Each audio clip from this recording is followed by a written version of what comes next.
I will be quick, and the next session is Digital Port Management, Data-Driven Performance for Pacific Ports, and I think you may recognize this Me man. again. So we will just get started. Take it away.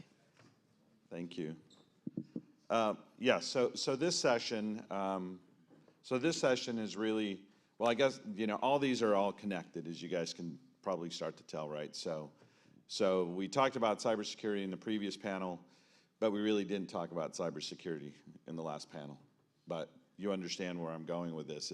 I think right now we're at the stage where we really need to be talking more visibility and really a lot more about preparedness and going down a path. So this next session really is about digital port management, and really what this is about, starting to think about data.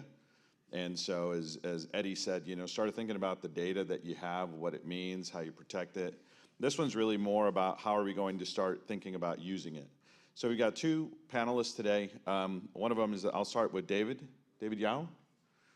There he is. So he's the founder and group CEO of InnovAge1. So they are a Singapore-based maritime software company behind the Marine M port management system. So they're deployed at ports across Asia, the Middle East, and Europe, including Malaysia's port at Tanjung Pelapas and Johor Port. He's leading the company's AI native rebuild, deploying built and sold and PMIS platforms into ports of every size. So he actually does understand firsthand what separates modernization that sticks from modernization that becomes shelfware. David? And then also we have Aldo Ferrofino. Come on up. You can't just hang out there. So Aldo Ferrofino is a VP and Director of Ports and Maritime for the U.S. West at Jacobs. With 28 years in the industry, he started as a port operator with Hutchinson Port Holdings in Hong Kong and ICTSI in Manila. Later led marine contracting across Latin America and China Harbor Engineering Company, and has directed billions in port infrastructure and equipment projects worldwide, from major greenfield builds to modernization of small and mid-sized ports. He now leads Jacobs West Coast Ports practice after running their global container ports consulting out of Dubai. Aldo.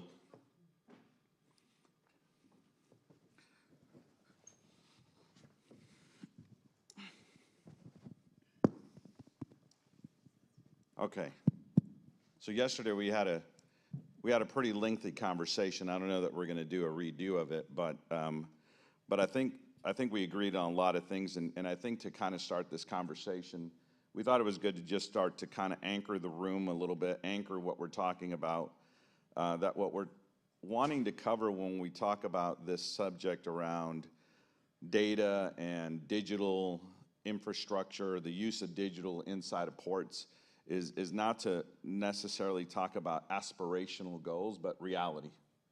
Because ports of all sizes, we can talk about, hey, we should be let's go use AI for everything, and that's not real.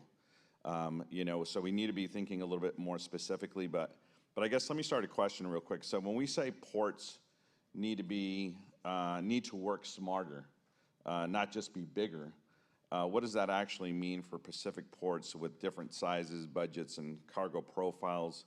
And I guess where are you seeing the greatest operational pressure today? Aldo, I'll start with you.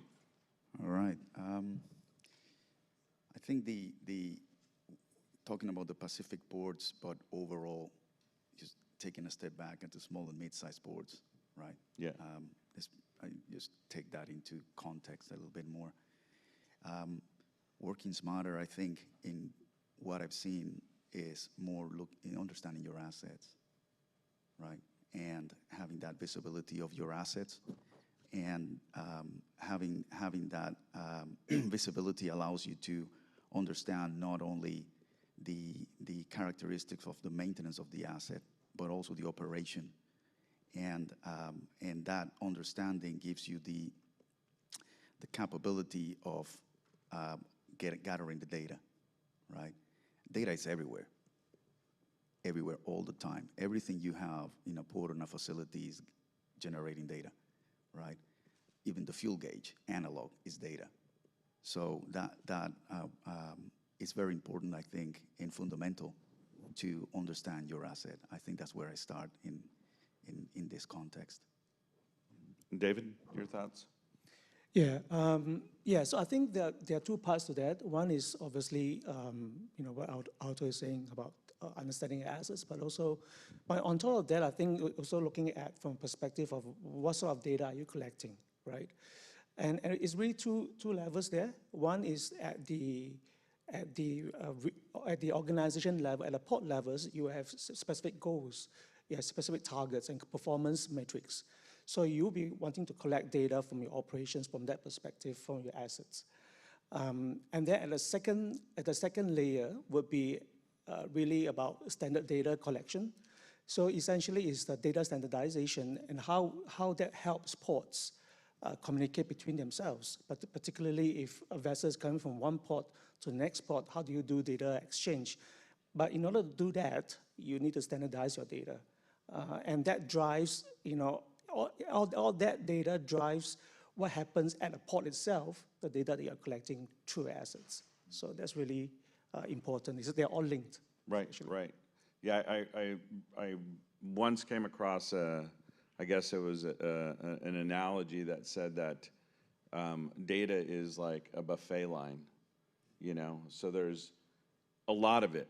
It doesn't necessarily mean that you need to go get everything on your plate, And so I think it kind of goes back, almost connects to the last panel where we talked about understanding yourself a little bit. You touched on that, Aldo, David, same thing with if you don't understand your operations and you truly don't understand those critical things that are driving your operations, then you can't then throttle down to understanding what data matters most to drive that operation. And so I think the danger that we have is, you said it right, there's a lot of data out there. This industry requires a lot of logging of everything. It doesn't necessarily mean that you need to go grab it and use it all.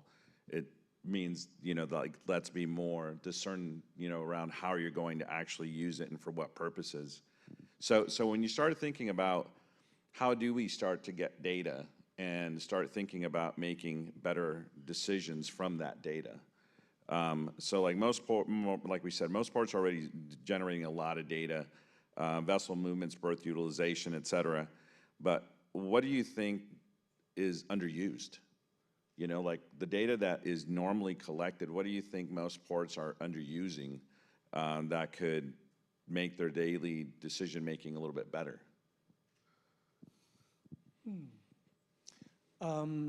From my experience with the ports that we work with, I think mostly it's got to do with operational data. And the trouble with operational data is that they're not easily collected. So if you think about, logging, I've been to ports where they do manual logging of the data points. But the issue is that, is it sustainable? And sometimes you need to collect a large amount of data in order to do anything useful with it, right? Particularly in the area of unlocking intelligence with AI. So I think still the biggest gap from what I've seen is the ability to understand the sort of data that they're dealing with, to understand what sort of intelligence can be unlocked from the data, like what kind of information they can use, they can get out of unlocking that data in terms of predictions, in terms of scheduling, in terms of planning, in terms of predicting possible deviations, right, from their schedules. And I think that's really largely underused, but it also stems from a point that they do not understand the data and how to utilize it. So I think that is what I've seen so far. Yeah. Aldo? Yeah, just building up on that, the equipment data that follows the operations. The equipment makes the operation. And each of those equipments nowadays have that data sitting on them in the PLCs. Mm-hmm. You can get that data out very easily through telematics. And what you find from that is eye-opening, right? That's when I go back and say, understand your asset. The idling time is a big thing in many ports, especially for example, breach stackers, and some of these ports that have labor unions that work on them, they run on their own shift, right? That's different than a private operator, for example. Right. Private port is just go, go, go, right? So when you start tying that up and just take the idling time, That's a big item that changes your bottom line, and they ties up to everything, emissions, et cetera, right? And there are elements that you don't know that the operators do from the equipment that just because I like that to use that reach stacker, I just shut down the maintenance signal, and I just keep going, and that creates problems later on. Right. So, and all the data is sitting there. And you might think, oh, this is very difficult to get out of the equipment and this and that. And sometimes the vendors tell you, nothing against the vendors tell you, yeah, nah, we're not going to give you that, but actually you can take it out from there very easily.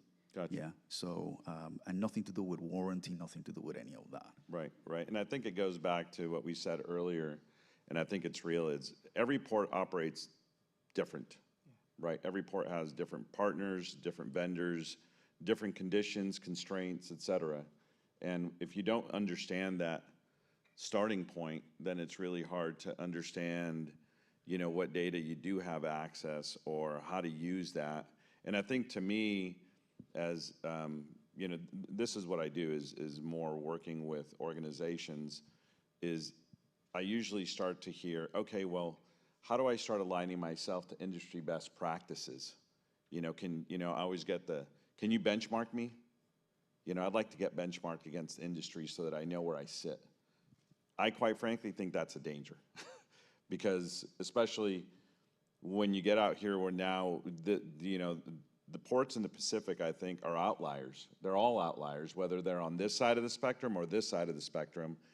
But those benchmarks are built on, you know, a typical histogram, right? It's whatever that primary number is, that's what we're going with. That doesn't represent Pacific ports. And so I'd like to ask you guys, you know, as you start to think about benchmarking, how do we deal with that? Because I know everybody here thinks, hey, every port operator's like, hey, where do I sit? You know, and what do I need to do operationally to get there? So to your point around like, hey, this should be your turnaround time. This is the benchmark. And then everybody does everything they can to get there, and it's not the right solution for them. So your perspective, like what are those kind of examples that you've come across? Because you guys have worked all over the place. So where maybe benchmarking did work and maybe where more times it didn't. Aldo, I'll start with you. Yeah, benchmarking, as you say, yeah, it's like this feed in a bucket of cold water and this one in the bucket of hot water. Doesn't really, it's very difficult. The container industry for many years have tried, for example, starting there because that's where all this kind of comes from, where we get asked all the time. It tried to standardize certain KPIs. And so those KPIs, even within port operating groups, even within their terminals, are difficult to standardize, right? So when you take that into context, and box terminals, container terminals are very similar. You have the ship-to-shore crane, you have the yard, and so on. So it's very relatable. But when you have to small and mid-sized ports, which are multi-purpose ports, you got everything there, right? So what are your benchmarks, right?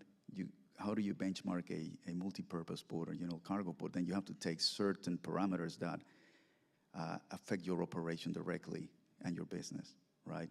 So you would benchmark, for example, the berthing allocation, time of berth, that type of element of a particular vessel, because even that, in a multi-purpose port, this ship is bringing tubes for construction, but this one is bringing break bulk, you know. So it's also, you really need to understand what you're benchmarking against, because you might end up benchmarking, well, the ports of call of that particular vessel. So it's very different than just saying like mean moves between failure of a container crate or twist lock counts or whatever. So you really need to look at it in a different perspective. Right, and pulling on that a little bit, and again, when we talk about, you know, different threat scenarios in general, or operational scenarios in general, especially out here where if all of a sudden the military said, hey, we're gonna need to start expediting our construction over at, you know, at the base, so I'm gonna need more time, and all of a sudden your commercial side's out the window right? Like, okay, it's, how do you plan for those scenarios? But David, your perspective. Yeah, I mean, I do agree. I mean, benchmarking is rather difficult. I mean, from one experience that we had with one of the European ports, it was about berth utilization, and they have probably about 3 or 4 terminals, if I remember correctly. Some are in the inner city, some just on the outsides. But one of the issue with that is they hire a contractor for mobile cranes, and the contractor have their own labor restrictions in terms of how long to do the work, and so that means that a vessel that comes alongside a particular berth using those cranes might be they could experience some delays, right, beyond the control of the port. Obviously, there are some contractual obligations to that. So I think in terms of benchmarking, it is firstly to align really the overall port goals, where the leadership is saying to drive in terms of efficiencies, operational requirements, but also to align the contractual obligations of all your contractors, right, in that sense, as best as you can, I suppose. Then from that perspective, then we'll be able to sort of benchmark against your operational goals, right? There are international benchmarks available, but yet, quite honestly, I think it's quite difficult to measure that because every port is different. You have mixed cargo ports, you have oil and gas, which we have done.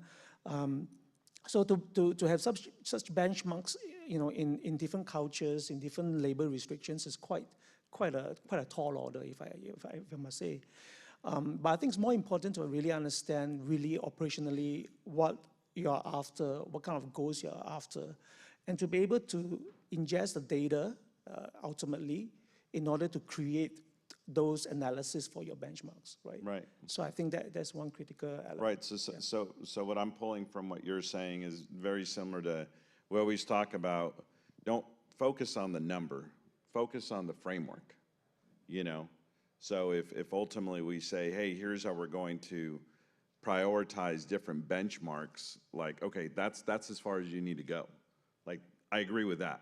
Like, that's probably the right framework. And now let's figure out what makes the most sense for us, to get there, because I hate the perspective of I want, how do we start to reaching, like I said, industry best practices. And I'm like, well, that starts to sound like here's a checklist of what you need to do to be industry best. No, it's your version of that. It needs to be measured and scaled to the port that you are, right? And I think, especially when we talk out here, and it doesn't matter whether it's ports or other industry and islands, but I'm like, the calculus of the variables that you're having to account for is not simple math, right? It's just everything drives everything else, so whether it be, unpredictable weather, whether it be unpredictable weather, geopolitical, somebody coughs the wrong way, in China, things get spun up, it just creates an enormous amount of constant. So to trying to say, yeah, here's where we're trying to live in this little benchmark world, and if we fall below that, then we're failing. It's like, that's not fair, so I think focusing more to your point and that's what I'm hearing from you guys is let's focus on what the right things are, and then we can move in that direction. And I think also one thing that you mentioned, Aldo, is you talked about KPIs, and so we talk a lot about that, and I think in the world of data that we're starting to get to is there's a confusion between what a KPI is and what a measure is, and so sometimes they get confused and kind of conflated at times that it's the same thing, but they're not. So, I mean, from your perspective, do you know when we talk about KPIs and pulling on those KPIs, is there resources that are available that of that highlight, what are those true KPIs? Because I think KPIs are better, right? They start to say it's less about what the outcome is, and it's more about the journey of if we're doing this consistently, then it's telling us we're moving in the right direction. And that's a better measurement than this number that we're trying to hit. Are you guys aware of, like best practices around that, like KPIs? Like where can you go grab those? And, especially as we start to think about smaller ports that are starting to grow in different ways. So in terms of KPIs, it boils down to the operations that the port operates, right? They run. I mean, I've seen ports that do just purely terminal operations and berth planning, berth utilization they are essentially the KPIs in terms of how they deploy their dock workers, in terms of how they turn around the time for the charge and discharge of cargo. So they definitely establish some sort of KPIs there, but the main thing to enable that is to be able to collect the data. They must have the necessary tools to collect the data, and it must not be a manual logging sort of process. It needs to be quite automated. I mean, there are other aspects of it would be in terms of, in terms of fuel, bunkering, sort of KPIs that they're looking at in terms of fuel efficiency. So we have ports in Asia, and also actually in the Middle East where they deploy their tugboats, their pilot boats. Quite different, I suppose, from the States, but they do deploy all these resources. And one of the things that they track actually is fuel efficiency. They run very long operations. Sometimes tugboats go for 2 hours to get to a destination. And so again, it's all about the KPIs are around how do they deploy their resources efficiently? How much time, are they idling time? Are there delays to the movements? And in terms of tugboats, are they well planned? Are they well allocated? So I think that those are the sort of KPIs that increasingly ports are using to improve the efficiencies, but also in lowering the cost of operating. Yeah. Right. So I'm going to switch for a quick moment. You triggered something, and I think it starts to connect with our previous panel around cybersecurity. And we didn't talk about it in the previous panel, but let's talk about AI for a second. Because AI is a continuing growing, it's not growing, it's here, and it's starting to be used across all sizes of ports, using at large ports to be able to kind of as an automatic 10 additional assistants, and at smaller ports as my advisor, as to what to do. But as we're thinking about how AI is being used for predictive maintenance or automated scheduling or autonomous agents, things like that. If you think about a small port with maybe 3 staff, or no data team for that matter, what does a realistic right size or right use of AI look like? And think about it maybe from what you've seen, so maybe you guys have different perspectives. You're probably engaged in deploying it. Although you're out there working with ports that are using it and trying to integrate it. So those 2 different perspectives. Let's start with you, David. Yeah, so we work with small ports, mid-sized ports to large ports. If anything that goes from 2 visits a day to 100 movements a day. So I do see quite a big wide spectrum of that. The reality is that they're all common in the sense that they all run operations. They all have systems that can potentially collect data. So depending on the data that they collect, then it is about how do you unlock the intelligence in the data. Can we use prediction tools? Like, for example, we use prediction algorithms to predict the potential delays to a particular movement, right? Or to be able to identify potentially if a vessel is going to be delayed, what is the downstream impact to the schedules. And it matters a lot more, I suppose, for a busier port, where their plannings are quite back to back, in terms of their, when a vessel comes off, when a vessel comes off, what are the services that needs to be accompanied to those vessels. So that's quite important, in terms of making sure that the data that we have is quite accurate, and is automated, so that we can then run prediction models around that. So how does AI fit into that? So So there are two aspects of AI. You have machine learning to do predictions. I mean, that's a subset of AI. The other aspect of AI, which is I think everybody is learning, and all the ports are coming together to understand how do they use AI, is using, for example, using AI agentic agents, right? You have AI agents where they can potentially ingest data, different data points across different departments, across different operations, and then be able to provide a very quick analysis to the operator who is looking at the screen, right? So for example, if I'm monitoring the overall, and I'm concerned with the overall plan of a schedule, of a plan movement, then I'll be looking at data from AIS, I'm be looking at data coming out of the actual movements for, you know, the different stages of the movement, whether they arrive at the ETA, whether they move to the boarding ground, whether they move midpoint, you know. So all that data you can actually ingest and pass it on to AI. AI will then make a assessment, right? Essentially using the different tools that we provide to it to say that, okay, this potentially will delay the movement, and this potentially can impact those movements that's coming up there in your plan. Gotcha. Right? So then very quickly using data-driven information, data-driven tools, you can then re-optimize your plan, right? Which is something that we do quite often. Yeah. Right, so I like to say that I'm an optimist realist. So I like to be aware of where I think the art of the possible is. So a lot of possibilities with AI, but I'm also a realist and kind of like, okay, that sounds awesome, but, always a but, you know, of like, how do we control it? Yeah. You know, because I think like your example of AI agentic is, the idea is that the agentic is almost like you're unleashing agents, remote agents into a network to go do a job. Yeah. And those could be positive or they could be gremlins, you know, that you're now just unleashing out into the network to go do a job, but they have very discrete requirements, you know? So it's kind of like, I always say it's like the movie Tron, you know?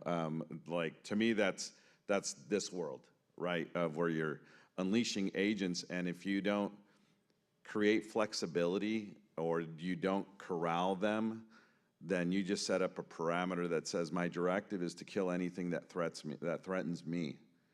And so they don't know the difference between whether that threat is real or if it's, you know, proposed, or it's not even, they just start crushing things.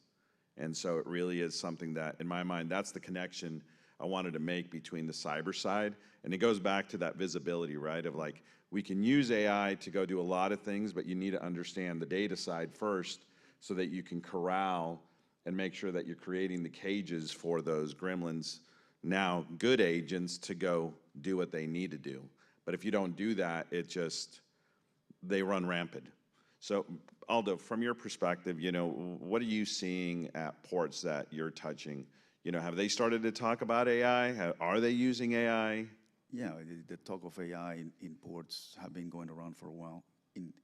Call it in the grandiose scheme of things, where you have the large terminal operating systems and making them smart and all that. But I just go to the fundamentals and basics.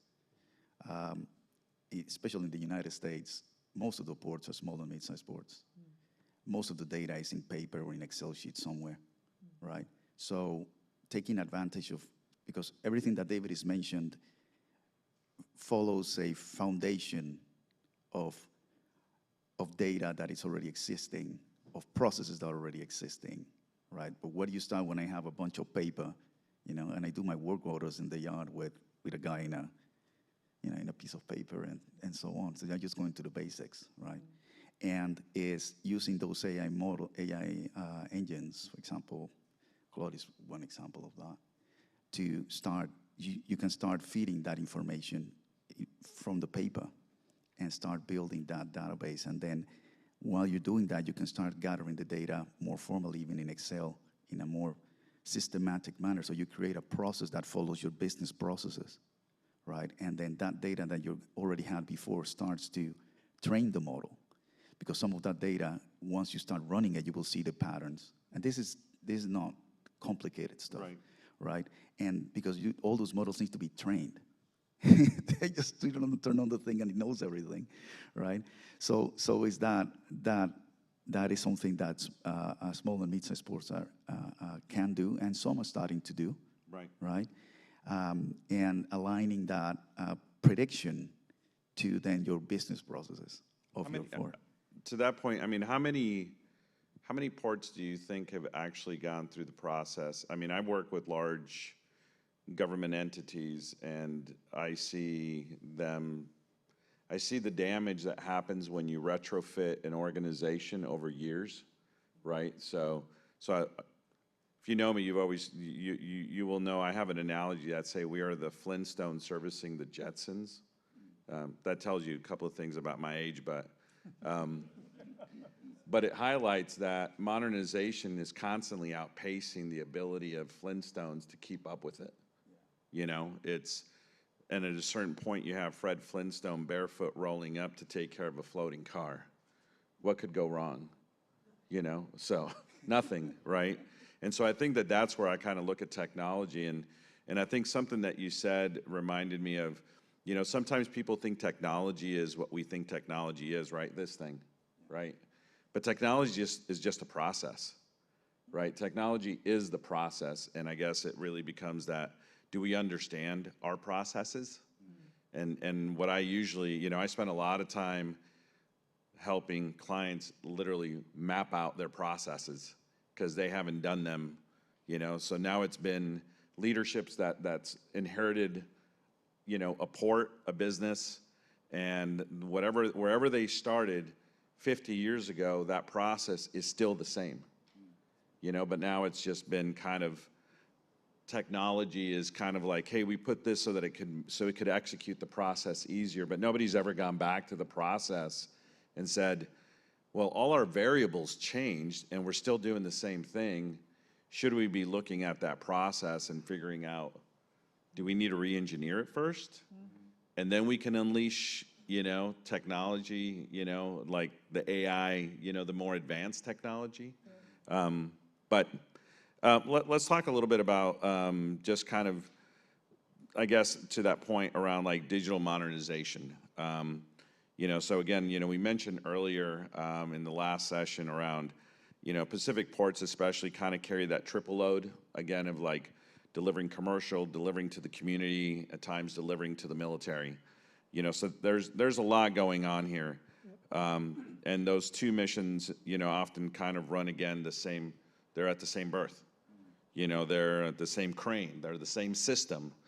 So how should Pacific Ports think about digital modernization and infrastructure that has to serve both defense and community? You know, is there a way of thinking about one without the other, or crowding one out, or, you know, like,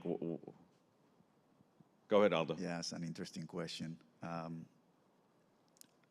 personally been through that scenario in subcontinent, in Karachi, Batumi, where we operated ports. That one had, for example, a lot of military cargo going on along commercial operations, and others that it was in an actual military intervention. And you need to understand what you have in terms of your equipment and your, for example, your storage yard, your processes that go to that, because they layer on top, right? And for example, if just to give you one simple example, is if you have your container yard is laid out in a certain specific pattern, right? And that's a commercial trade pattern for, I don't know, you have your stacks here and so on and so forth. But when you have, for example, military cargo coming in, that's not gonna work the same way because it comes palletized, it comes in different ways, so your whole yard configuration goes off. It's like you have different layers, right? So that goes off. Or if you have a scenario where you have a storm, like here, typhoons, it changes because you need to arrange the containers in a different way, you need to latch them up and so on and so forth. I said before and then after. And then the after is always a what happened. You know? So, and then being ports fundamental for that particular response, especially here as it's being presented this week and discussed that Guam serves all the other Pacific Island ports and all the examples that they provided, they surely changed their operations. So you understand, that's what I'm saying, understanding your equipment, what you have, what you don't have, and how you face that within your yard in that just simple example. I think it's important because it's all preparedness. Right. It's all preparedness. So it almost goes back to, I keep going to, what Dre said earlier around, because, yeah, ultimately you do have to have a paper backup.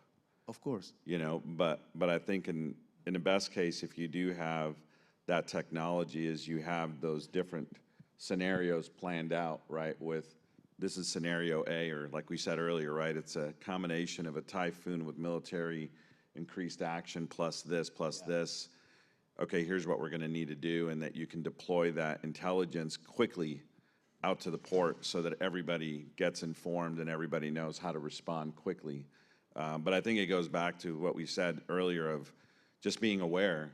Yes. Being aware and spending the front end time to almost question how you currently do operations and say, are we missing something? So that we can eliminate that from the future. David, your perspective, again, just kind of thinking about, digital modernization where it has to serve those two, both readiness and community lifelines, how do you think about it, or how do you implement it? Are they two systems? It's one system, just. So I started my career actually supporting PSA, Port of Singapore, actually implementing digital platforms for their pilotage, towage movements. And one of the things that I learned very early on is that to have high availability failover processes, right? And a lot of that is also driven from the fact that, okay, a lot of the ports that we work with, they are mainly cargo, so the conversations here is quite new, fresh for me. But I did have one really close experience in terms of the wartime sort of scenario. Is that quite a few months ago, I was woken up in the middle of the night, like 2 a.m., right? And on the other side of the line was the customer that we are supporting a platform for 3 or 4 ports. And they say that our systems are coming down. And I said, what?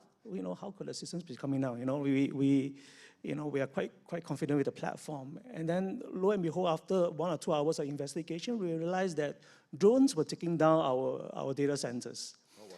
Yeah, so they took down, we took down 1 data center, then they took down a 2nd data center. Before they can hit a 3rd, we moved the systems out to another data center.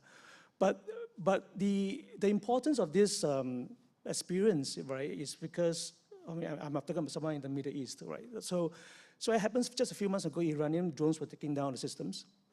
And what we learned from that experience was data backup and the ability to move your platform applications around different sites is super critical because that ensures resilience.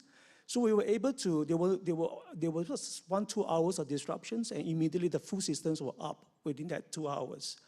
What I'm driving at is that the software infrastructure that we put up needs to be well thought up in terms of data, in terms of being able to have backups, whether it's paper backups or whether it is situation like this where we were able to move the entire applications and database not disrupted to another location right across the world is quite critical in how you plan out this infrastructure. Those are amazing examples, and again, I start to think about, where do we have different ports of different sizes that have thought about that through those scenarios, because it is becoming real, and especially with, the data becoming so rich and now needing, for example, data centers as, and really what it starts to do is starts to create the connection again between what we talked earlier about cybersecurity and securing your data. Now you know what data you need to secure and what that plan is for, what's your fail-safe should this happen, what are we going to do first, second, third, and having that communicated. Yeah. But yeah, let me ask you one last closing question, and then we'll go to some quick Q&A. But we've talked about a lot around kind of data and digital applications, and sometimes not even digital application, but just talking about data, in its rawest form, paper. But again, same question as to the last panel. If you were going to give some port leader in this room, right, different sizes, one practical digital improvement that they could focus on in the next year, make it a priority, what should it be? Aldo, let me start with you.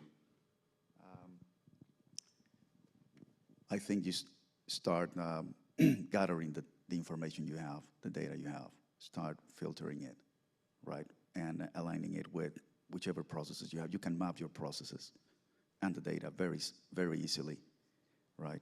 And I would recommend that because, as you said something interesting, is that, well, I keep doing what I've been doing for 50 years, the same process. Every process has inefficiencies and waste. Every process has. So when you do that, you're self-understanding what you're doing, and you will see that, oh, we can change this here and there. So I would definitely encourage data, start doing data management. Doesn't put in paper. You start gathering that and map your processes in a board. Yeah, I agree. Again, just summarizing what you said, just almost pause and think, okay, when's the last time we actually did revisit what it is that we do? And if it's been more than a few years, then maybe it is time to at least visit those most critical processes that you do. Yeah. David, your perspective real quick. Yeah, I think just very quickly, I think it's about one key element. I think is about change management, because the people who are supplying the data must be willing to use the system to pull in the data, right? And they can be running these processes for the last 10 years, 20 years the same, when actually there are better ways of automating the data collection. And I think that's a key element to look at. I was just a very quick example. I was just talking to somebody in one of the English ports, and we were talking about how they want to use AI and technology, and et cetera. And then we were going on for 2 or 3 days of consultancy, just having a chit chat, understanding their processes. And I realized that actually they still insist on manual logging when actually they have systems in place to automatically collect the data. So, so change management is really quite key to this. Yeah. I'm just going to finish saying you're my hero for saying that, because we always forget about that. The true goal is adoption. Right? I mean, you can come up with every great process you want, but if you can't adopt it, then it was for nothing. And so starting with that process of understanding the change and the people that are ultimately going to have to be the ones that are now doing the process differently. Yeah. So, but hey, thank you again. Thanks, Aldo. Thanks, David. Yeah, round of applause, please. Thank you. We do have time for just 2 questions. And I see someone has one. Yeah, so, we took a very long time, thoughtful time to put our data on the cloud, to go from SAP to SAP HANA. But the pace of AI has been so rapid. Like LLMs have been 3 years. Agentic AI probably wasn't a word a year and a half ago. So now that we finally did put everything in the cloud, we did make just last week, AI committee for our board, because it's a big line item cost. And so, of course, cybersecurity and helping that. But in terms of the industry, like, I can make my own models, but where is the more robust models, and what focus should we do next beyond that? Because I really have to prove to my board that it's a big line item cost, but it will result in increased revenue or improve our lower our costs. And so, Aldo, where we are at now, what would be my focus? Is it, HR, logistics? Is it, auditing our San Diego has a very robust, portfolio. We have real estate and everything. We can also use, AI to do audits on our business that owe us rent. So, but where's the meat at in terms of models and solutions we can purchase as a port right now? The best place to go to get the best ROI. Right, and David, you might be best to answer this one, so really focusing on where's AI going to provide the best, almost immediate value and sustained value, that's measurable, Yeah. So I'm a lazy fella, so while this is going on in the discussions, I have AI agents running coding tasks, right? And so what I'm trying to say is that the places where you find the big leap from 10x sort of opportunities, where you can lower a cost, that's where I would start with, right? Because there is the ability to 10x operations, 10x your efficiencies with guardrails in place. So I think a very important element to that is that the guardrails must be in place if you're going to deploy AI. The second aspect to that is that not every operation, or within the operations itself, there may be sub-operations. Not every sub-operations require a very smart model, So if you play around the models, then you can see that you can actually contain the cost of running those models for your operations. So again, I would say go for the parts of the business where it is the highest cost, and most expensive, and then work from there how the deployment of an AI tool or process or enabled process could lower that cost. So that would be where I will start with. Yeah. Thank you. Thank you so much. I don't see any other hands, and so we can stay on schedule. Let's again thank our panel. Very interesting.